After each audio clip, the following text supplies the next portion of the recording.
తరువాతి కథ ఉషా పరిణయం. హిరణ్యకశిపుని కొడుకు ప్రహ్లాదుడు. ప్రహ్లాదుని కొడుకు విరోచనుడు. విరోచనుడి కొడుకు బలిచక్రవర్తి. బలిచక్రవర్తి కొడుకు బాణుడు. బాణుడు మహాశివభక్తుడు. తన అచంచలమైన శివభక్తితో శివుణ్ణి తన నగరానికి రక్షణ దళాధ్యక్షుడిగా వరం కోరి ఏర్పాటు చేసుకున్నాడు. శివుడు దయామయుడు, భక్తవత్సలుడు. బాణుని కోరిక అసమంజసమైన వరం ఇచ్చాడు కాబట్టి అంగీకరించి బాణుని రాజధాని శోణితపురానికి రక్షణగా నిలబడ్డాడు. ముల్లోకాలను జయించినవాడు కాబట్టి వానిని ఎదిరించేవారు ఎవరూ కనబడటం లేదు. కానీ బాణుడికి యుద్ధం చెయ్యాలి అనే కోరిక ఎక్కువైంది. భవనాలను గుద్ది పిండి చేశాడు. పర్వతాలను ఢీకొని కదిలించాడు. విసిగిపోయి శివుని స్మరించాడు. శివుడు, ఏనాయనా నన్నెందుకు స్మరించావు అని అడిగాడు. బలిష్టమైన నా కండలకు పని లేకుండా పోయింది. నాతో తలపడి యుద్ధం చేయగల వీరుని పంపి నా యుద్ధవాంఛ తీర్చు అని బాణుడు శివుణ్ణి ప్రార్థించాడు. శివుడు, నీకు రక్షణగా ఉన్న నన్ను ఓడించే వీరుడు వస్తాడు. నీ కోటగుమ్మం మీద నీ శక్తికి నిదర్శనంగా మానవ శిరస్సుతో ఎగురుతున్న మయూర ధ్వజం ఉరిగిపోతుంది.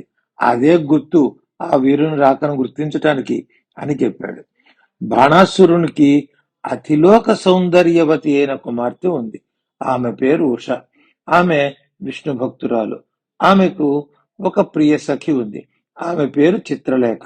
ఆమె దగ్గర గొప్ప విద్యలున్నాయి. మనోవేగంతో ఎక్కడికైనా ఎవరికీ కనిపించకుండా వెళ్ళిపోగలదు. గొప్ప చిత్రకారిణి. మనసులో తలుచుకున్న వారి చిత్రాలను కళ్ళకు గట్టినట్టుగా గీయగలదు. ఉష ఒకనాడు స్వప్నంలో మహా గొప్ప అందగాడిని చూసింది. వానికి మనసిచ్చింది. మగవాళ్లలో ఇంతటి అందగాళ్ళు ఉంటారా అనిపించేటంతటి అందగాళ్లకే అందగాడు. ఆ కలలోనే ఆ సుందరాంగుడికి మనసిచ్చింది. ఇద్దరు ప్రణయ గీతికలు ఆలపించుకున్నారు. మెళకువ వచ్చింది. ఆ యువకుడు ఎవరో తెలియదు. చిత్రలేఖతో తన బాధను చెప్పుకుంది. చిత్రలేఖ తాను గీసిన అందగాళ్ల చిత్రాలను తెచ్చి చూపించింది. అలా అలా ఎన్నో పేర్లు ఊహించి లోకంలో సౌందర్యవంతులుగా పేరుగాంచిన వాళ్ళ చిత్రాలు గీసి చూపించింది. ఎవ్వరూ కాదు. చివరికి శ్రీకృష్ణుని కొడుకు ప్రద్యుమ్నుని కొడుకు అనిరుద్ధుని చిత్రాలు గీసి చూపించింది. అనిరుద్ధుని చిత్రం చూస్తూనే ఉష గుర్తుపట్టింది. ఆ చిత్రాన్ని చూపించింది. ఆ హృదయానికి అత్తుకుంది. అనిరుద్ధుడు నాకు కావాలి అంటూ పట్టుబట్టింది.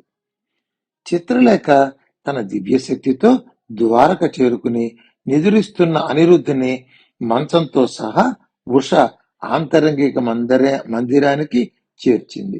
అనిరుద్ధునికి మెడకు రాగానే ఎదురుగా ఉష.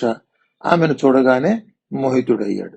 ఇద్దరు ఒకరినొకరు విడువలేనంతగా ప్రేమలో మునిగిపోయారు. అంతఃపుర సిబ్బందికి పరపురుష ప్రవేశం తెలిసింది. నేరుగా బాణుడికి విన్నవించుకున్నారు. బాణుడు ఉష ఆంతరింగిక గృహానికి వెళ్లి అనిరుద్ధుని చూశాడు.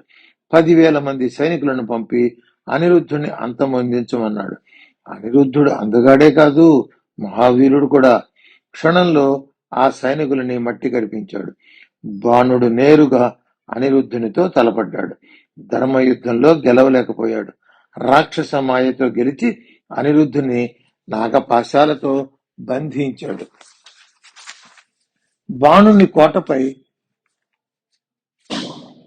బాణుని కోట గుమ్మంపై బాణుని పరాక్రమానికి ప్రతీకగా ఎగిరే విజయ ధ్వజం ఎవరి ప్రమేయం లేకుండా నేలకూలింది.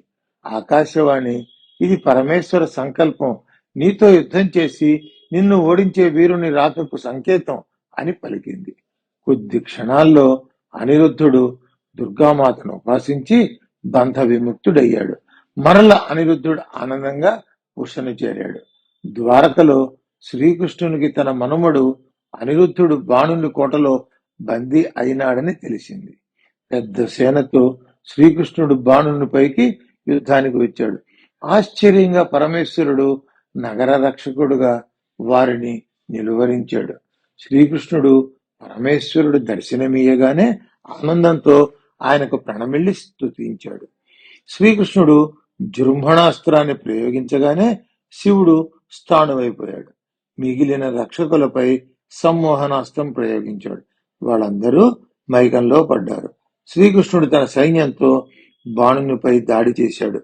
వారిద్దరి మధ్య తీవ్ర యుద్ధం నడిచింది. శ్రీకృష్ణుడు సుదర్శన చక్రాన్ని ఎక్కువ వేగంతో ప్రయోగించాడు. సుదర్శనం బాణుని అహంకారాన్ని, భుజ బలాన్ని నరికివేసింది. అయినా బాణుడు కత్తితో యుద్ధానికి దిగాడు.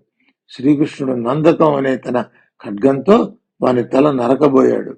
శివుడు తన స్థానత్వాన్ని విడిచి వారి మధ్య నిలుచుని బాణుణ్ణి చంపవద్దు అని కోరాడు. బాణుడు దుర్మార్గుడు కాదు, మహాభక్తుడు. వాని అహంకారాన్ని నీవు తుంచేశావు. నీ మనుమణ్ణి, వాని ప్రియురాలని తీసుకువెళ్ళు అని సూచించాడు. బాణుడికి జ్ఞానోదయం కలిగింది. శ్రీకృష్ణుడే మహావిష్ణువు అని తెలిసింది. ఉషను అనిరుద్ధునికి సమర్పించి అల్లునికి చేయవలసిన మర్యాదలు, కానుకలు అర్పించాడు. ఉష వెంట ఆమె ప్రియసఖి చిత్రలేఖను కూడా పంపాడు. బాణుడు శివుణ్ణి ప్రార్థించి తన మనసెప్పుడు విష్ణువు యందు వైరభావం కలగకుండా ఉండే వరమీయమని కోరాడు. అలా శివకేశవుల భక్తుడైన బాణుడు జన్మాంతరంలో కైలాసానికి చేరి శివగణాల్లో ముఖ్యుడిగా నిలిచిపోయాడు. తరువాతి కథ గజ చర్మం ధరించటంలోని రహస్యం. మహిషాసురుని కుమారుడు గజాసురుడు తన తండ్రిని దుర్గామాత చంపినదని ఏకంగా ఆ దేవిపైనే పగపట్టాడు. తన పగ తీరటానికి కావలసిన శక్తిని సంపాదించుకోవటానికి తీవ్రమైన తపస్సు చేశాడు. ఆ తపాగ్నికి లోకాలన్నీ తల్లడిల్లిపోతున్నాయి. బ్రహ్మదేవుడు వాడి తపస్సుకు మెచ్చి ప్రత్యక్షమై వరం కోరుకోమన్నాడు. తనకు అపారమైన బల సంపత్తిని, తనని ఎవరూ ఓడించలేక ఎప్పుడు విజయం తననే వరించాలని కోరాడు. తనకి కామవశులు కాని ఏ స్త్రీ చేతిలోనైనా, పురుషుని చేతిలోనైనా మరణం సంభవించాలని కోరాడు. బ్రహ్మగారు నీ కోరిక నెరవేరుగాక అని వెళ్ళాడు. దుర్గాదేవి మీద పగ అంటే పరమేశ్వర నివాసమైన కాశీనగరానికి వెళ్లి శివుణ్ణి ఆరాధించే వారిని చంపటం మొదలుపెట్టాడు. దేవతలు, ఋషులు కైలాసం వెళ్లి పరమేశ్వరునికి తమ బాధలు చెప్పుకున్నారు. గజాసురుని ఓడించాలి అంటే కామానికి వశుడు కానివాడు అయి ఉండాలి. అది పరమేశ్వరుడే కదా. తన స్థావరమైన కాశీలో శివభక్తులకు కష్టం కలిగిస్తున్నాడు. వెంటనే శివుడు గజాసురుని పైకి యుద్ధానికి వచ్చాడు. ఇద్దరి మధ్య యుద్ధం సాగింది. చివరికి స్వామి త్రిశూలం ప్రయోగించాడు. గజాసురుడు నేలకూలాడు. గజాసురుడు శివుణ్ణి ప్రార్థించాడు.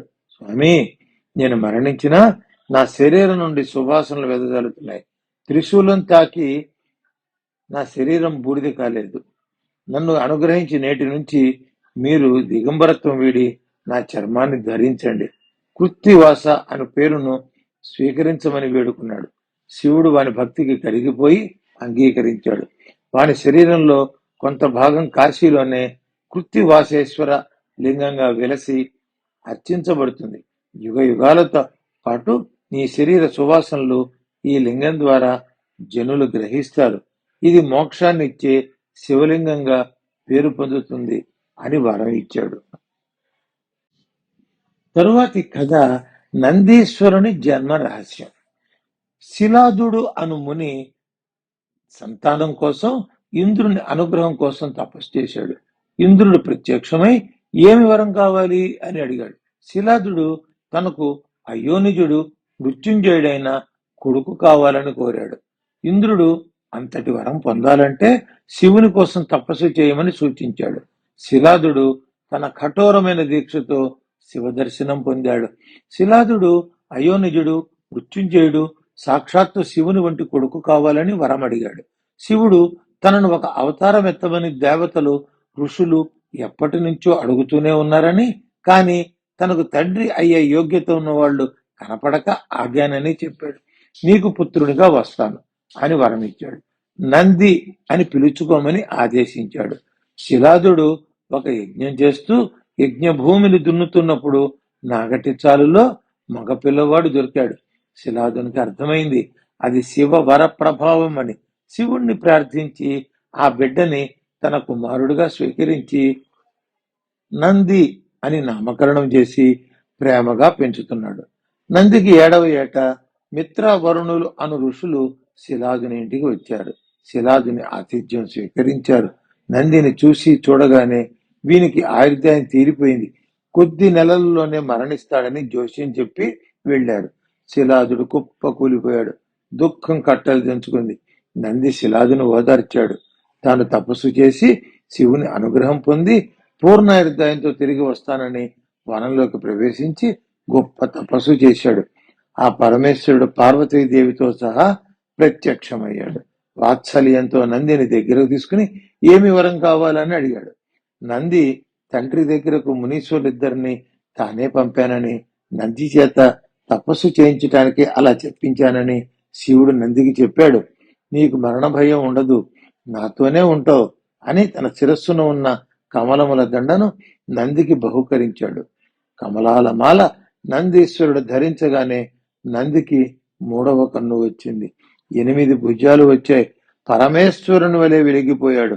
నంది తపస్సు చేసిన చోటులో శివుడు ఒక జలధారను పారించాడు. ఆ జలధార పంచనదులుగా పారింది. శివుడు పార్వతీదేవితో సంప్రదించి ఆ నదీ జలాలతో నందిని శివగణాలకు అధ్యక్షునిగా అభిషేకించాడు. మరుత్తుల కుమార్తె సుయశను నందికిచ్చి పరమేశ్వరుడు వివాహం చేయించాడు. తన తండ్రి తన తాతను కూడా తీసుకుని కైలాసంలో నివసించమని శివుడు అనుగ్రహించాడు. ప్రతి శివాలయంలో శివునికి ఎదురుగా నంది విగ్రహం పూజలు అందుకుంటుందని శివుడు శాసనం చేశాడు. తరువాతి కథ కాలభైరవుడు. బ్రహ్మదేవునికి తొలుత 5 ముఖాలుండేవి.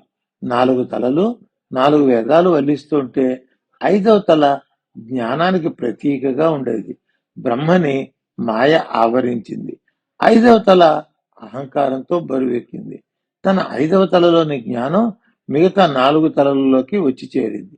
అహంకారం పెరిగితే జ్ఞానం మసకబారుతుంది కదా. బ్రహ్మదేవునికి త్రిమూర్తులలో తనే అధికుడననే భావం అధికమైంది.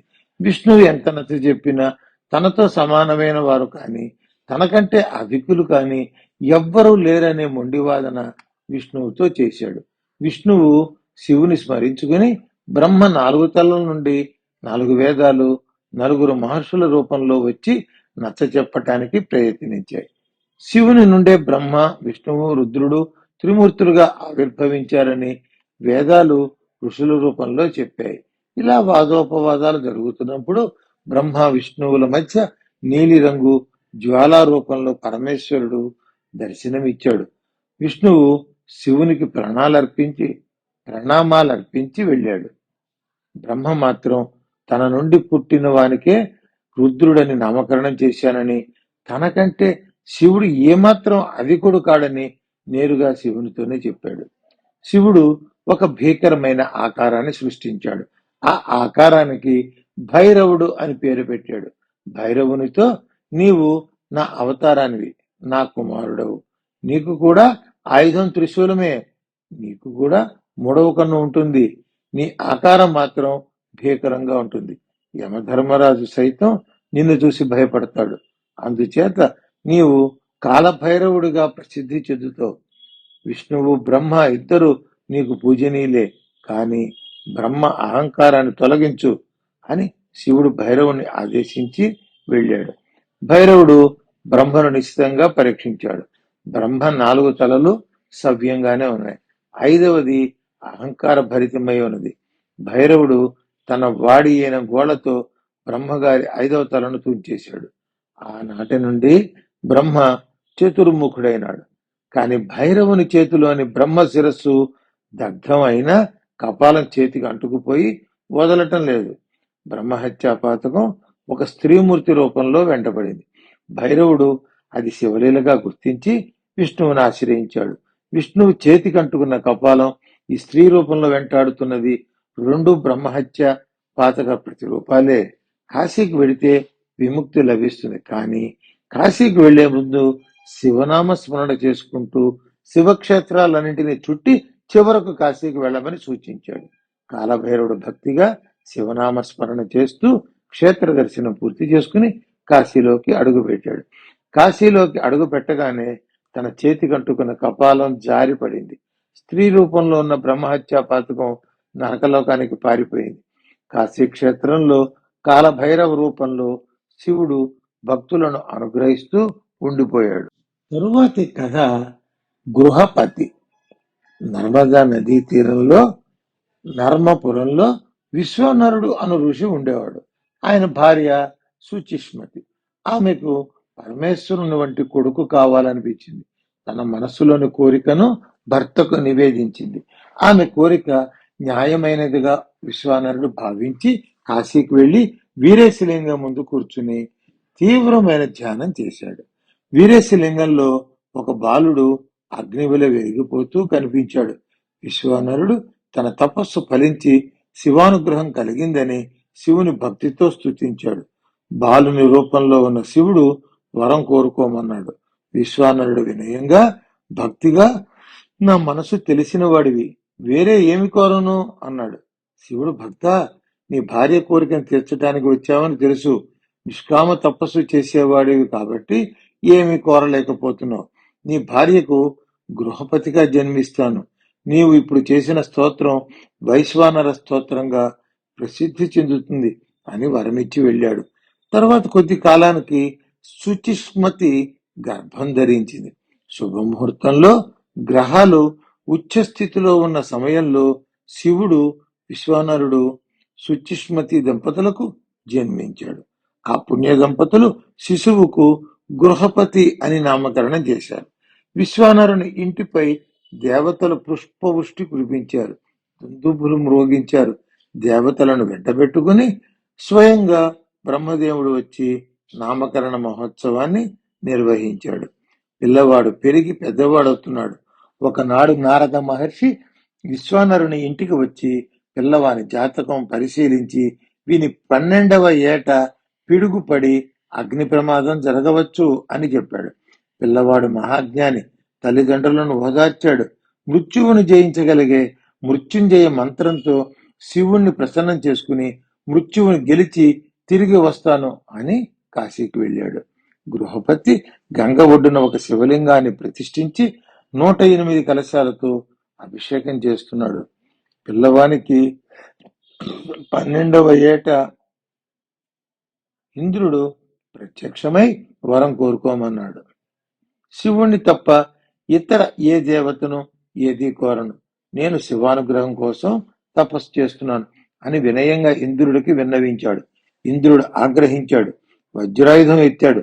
దాని కాంతి పుంజాలు బాలుని పిడుగులోని అగ్నివలే తాకాయి. గృహపతి పిల్లవాడు కాబట్టి బెదిరిపోయి స్పృహ తప్పాడు. శివుడు పార్వతితో కలిసి నేరుగా వచ్చి గృహపతిని తట్టి లేపాడు. ఆది దంపతులను చూసి పరమానందం పొందాడు. గృహపతి, నిన్ను పరీక్షించడానికి ఇంద్రుని రూపంలో నేనే వచ్చాను. బ్రహ్మని నుదుటను వ్రాసిన రాతను నిజం చేయటానికి పిడుగును కల్పించాను. నీకు ఇక తిరుగులేదు. నిన్ను అగ్నికి అధిదేవతగా, దేవతలకే వరాలు ఇవ్వగలిగిన వాడివిగా, అష్టదిక్పాలకులలో ఒకడివిగా అభిషేకిస్తున్నాను అని వరాల జల్లు కులిపించాడు. ఇంద్రుని తర్వాత అంతటి వాడుగా గృహపతి అర్చించిన శివలింగం అగ్నీశ్వర లింగంగా యుగ యుగాలుగా పూజలు అందుకుంటుందని చెప్పి ఆది దంపతులు ఆ లింగంలోకి వెళ్లి అదృశ్యమైనారు. తరువాతి కథ ఏకాదశ రుద్రులు. దేవతలకు రాక్షసులకు ఎప్పుడూ యుద్ధాలే. ఒకసారి దేవతలు గెలుస్తారు, మరొకసారి రాక్షసులు గెలుస్తారు. అలా ఒకానొక కాలంలో దేవతలు ఓడిపోయి అడవుల పాలయ్యారు. దేవతలు తమ తండ్రి అయిన కశ్యప మహర్షి వద్దకు వెళ్లి తమకు మరల రాజ్యం దక్కేలా చేయమని కోరారు. బిడ్డలు బాధలో ఉంటే తండ్రి చూస్తూ ఊరుకోలేడు కదా. కశ్యపుడు కాశీ చేరి భక్తితో విశ్వేశ్వరుణ్ణి సేవించాడు. శివుడు ప్రత్యక్షమై దేవతలను ధైర్యంగా ముందుకు వెళ్లి యుద్ధం చేయమని సూచించాడు. తాను ఏకాదశి రుద్రులుగా వచ్చి రాక్షస సంహారం చేస్తానని అభయం ఇచ్చాడు. కశ్యపుడు ఆనందంతో తన నివాసానికి వెళ్ళాడు. కశ్యపుని భార్యలలో ఒకరైన సురభిమాతను అనుగ్రహించి ఆమె గర్భంలోకి ప్రవేశించాడు. సురభిమాత 11 మంది పిల్లలను ఏకకాలంలో ప్రసవించింది. వారు పుట్టిన మరుక్షణంలో శివునికి ప్రతిరూపాలుగా పెరిగి పెద్దవారయ్యారు. కశ్యపుడు వారికి కపాలి, పింగళ, భీమ, విరూపాక్ష, విలోహిత, శాస్త్రి, అగుపాద, అహిర్బుద్ని, శంభు, చెడ, భవ అని పేర్లు ఆ ఏకాదశి రుద్రులకు పెట్టాడు. ఏకాదశి రుద్రులను వెంటబెట్టుకుని దేవతలు రాక్షసులను యుద్ధంలో ఓడించి స్వర్గలోకాన్ని చేజిక్కించుకున్నాడు. తరువాతి కథ దూర్వాసుడు. అత్రి, అనసూయ దంపతులు సంతానం కోసం వృక్షకుల పర్వతం పైన బ్రహ్మ, విష్ణు, మహేశ్వరుల అనుగ్రహం కోసం తపస్సు చేశారు. వారి తపస్సుకు మెచ్చి త్రిమూర్తులు ప్రత్యక్షమై సంతానం కోసం మీరు తపస్సు చేశారు, మేము ముగ్గురం మీకు కుమారులుగా జన్మిస్తాము అని వరం ఇచ్చారు. బ్రహ్మదేవుడు చంద్రునిగా, విష్ణువు దత్తాత్రేయునిగా, మహేశ్వరుడు దూర్వాస మహర్షిగా అనసూయ మాత గర్భాన జన్మించారు. దేవతలను, ఋషులను, ధర్మనిరతులైన మానవులను పరీక్షించి తొలగించటానికి శపించటం, భక్తి ప్రపత్తులు ప్రకటించి ధర్మనిరతులై వినయ విధేయతలు కలిగి ఉన్న వారిని వరాలిచ్చి అనుగ్రహించడం కోసం పరమేశ్వరుడు ఈ అవతారం ఎంచుకున్నాడు. ఆయన దయామయుడు అని తెలిసినా ఆయన ఆగ్రహం చూసి ఎంతటి వారైనా భయపడేవాడు. అంబరీష చక్రవర్తి ఈ భూమండలాన్ని పాలించేవాడు. పరమ విష్ణు భక్తుడు, శివభక్తులను కూడా ఆదరించి సేవించేవాడు. ఏకాదశి వ్రతాన్ని నియమనిష్టలతో ఆచరించేవాడు. మరునాడు ద్వాదశి గడియల్లో భోజనం చేయాలి, అది నియమం. అంబరీషుని భక్తిని పరీక్షించటానికి దుర్వాసుడు ద్వాదశి నాడు ఉదయాన్నే అంబరీష గృహానికి వెళ్ళాడు. అంబరీషుడు మహర్షిని సాదరంగా ఆహ్వానించి ఆ రోజు వారి గృహంలో ఆతిథ్యం స్వీకరించమని కోరాడు. దుర్వాసుడు తన శిష్యగణంతో నదికి బయలుదేరి వెళ్ళాడు. ద్వాదశి గడియలు దాటిపోతున్నా తిరిగి రావటం లేదు. వ్రతభంగం కాకూడదని అంబరీషుడు మంచినీళ్లు త్రాగి వ్రతభంగం కాకుండా తనను తాను రక్షించుకున్నాడు. దూర్వాసుడు ఆలస్యంగా వచ్చి తాను వచ్చే వరకు ఆగకుండా మంచినీళ్లు త్రాగుతావా అని ఆగ్రహించాడు. ఆ ఆగ్రహ జ్వాలలు అంబరీషుని దగ్ధం చేయకుండా విష్ణుమూర్తి తన సుదర్శన చక్రాన్ని అడ్డు నిలిపాడు. ఆకాశవాణి దూర్వాసుడు శివుని అంశ కాబట్టి వెంటనే సుదర్శనాన్ని ఉపసంహరించాలి అని హెచ్చరించింది. అంబరీషుడు సుదర్శన చక్రాన్ని ప్రార్థించి ఉపసంహరించమని విష్ణువుని ప్రార్థించాడు. సుదర్శనం ప్రక్కకి తప్పుకోగానే అంబరీషుడు శివుని ప్రార్థించాడు. అంబరీషుని త్యాగ నిరతిని, శివకేశవుల యందు గల అచంచల భక్తిని గుర్తించి మహారాజు ఆతిథ్యం స్వీకరించి వెళ్ళాడు. శ్రీరాముడు కంటే లక్ష్మణుడు ముందు వైకుంఠానికి రావాల్సిన అవసరం ఉందని దేవతల కోరిక మీద దూర్వాసుడు లక్ష్మణుని వద్దకు వెళ్లి తన అన్న రాముడు పెట్టిన నియమాన్ని ఉల్లంఘించేట్లు చేసి లక్ష్మణునికి విముక్తి కలిగించాడు. దూర్వాసుడు శ్రీకృష్ణుని పరీక్షింపదలిచి శ్రీకృష్ణుడు రుక్మిణి రథానికి గుర్రాలుగా లాగించుకుని రథంలో ఊరేగాడు. దుర్వాసుడు గంగా స్నానం చేస్తున్న సమయంలో తన ధోతి నీటిలో కొట్టుకుని పోయి నది మధ్యలోనే ఉండిపోయాడు. గంగ ఒడ్డున పూజలు చేస్తున్న ద్రౌపదీదేవి మంచి వస్త్రాన్ని దూర్వాసుడిని చేరేలాగా విసిరింది. దూర్వాసుడు భవిష్యత్ దర్శనం చేయగలిగిన వాడు కాబట్టి వస్త్రాపహరణ సమయంలో నీకు అనంతంగా వస్త్రాలు అందుతూనే ఉండి నీ మానాన్ని రక్షించబడుతుంది అని వరమిచ్చాడు. ఆయన కోపం లోక కళ్యాణానికి ప్రకటించబడింది. అందరికీ నమస్కారం. ఈ వీడియో మీకు నచ్చినట్టయితే ఇలాంటి మరిన్ని వీడియోలు చూడాలనుకుంటే మన ఛానల్ని లైక్ చేయండి, సబ్స్క్రైబ్ చేయండి. ధన్యవాదాలు.